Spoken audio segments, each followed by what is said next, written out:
Meron na naman ako nakita tropa na Itulucan Buffet kung saan pinakamura at talagang mapapakanin ka sa sobrang sasarap ng mga pagkain na hindi tinipid sa lasa. Matatagpuan ito at available sa Waze dito sa may barangay Chaong, Giginto, Bulacan bago mag-arko ng Balagtas at tabi ng Quality Fuel Gasoline Station. Ito ang Mangkok Eat All You Can kung saan sa halagang 219 mo tropa ay mai-enjoy mo na ang kanilang nagsasarapang pagkain at ang alfresco area nila at may pa-live band pa every Saturdays and Sundays starting from 6 p.m. onwards.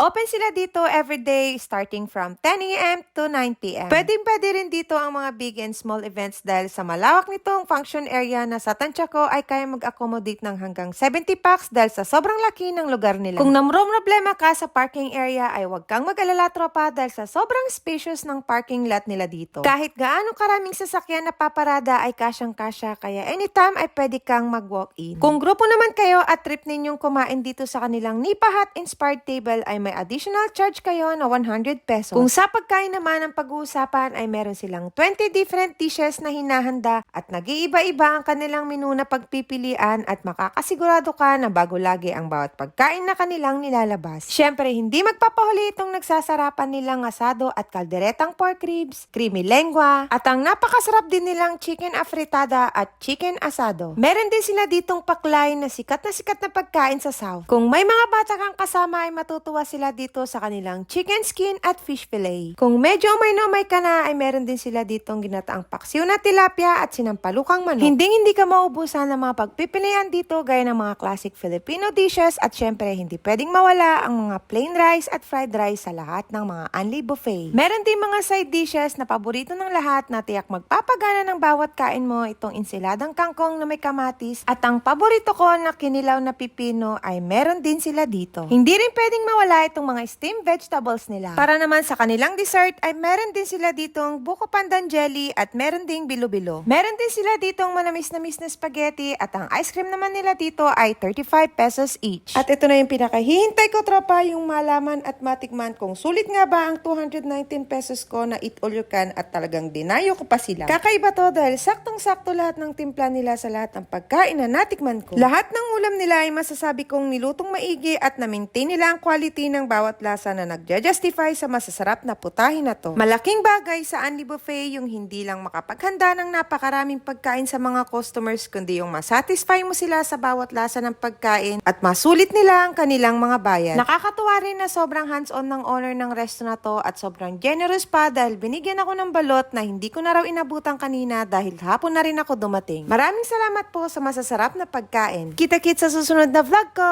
Hanggang sa muli. Bye tropa!